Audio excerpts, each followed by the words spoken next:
আসসালামু আলাইকুম। আপনারা সবাই কেমন আছেন? আমি আলহামদুলিল্লাহ ভালো আছি। আমরা আছি এই যে সৌদি আরব দাম্মাম সিকু। এটা হচ্ছে একটা গাড়ির পার্কিং। এই জায়গায় অনেক সুন্দর গাছ দেখছেন, সৌদি আরবের গাছ পার্কিংয়ের সাইডে লাগাই রাখছেন। অনেক সুন্দর পরিবেশ।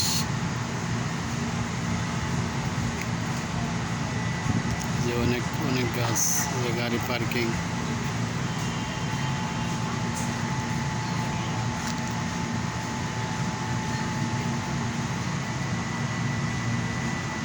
এই যে ওদিকে পিছনে আছে বাকালা মুদির দোকান,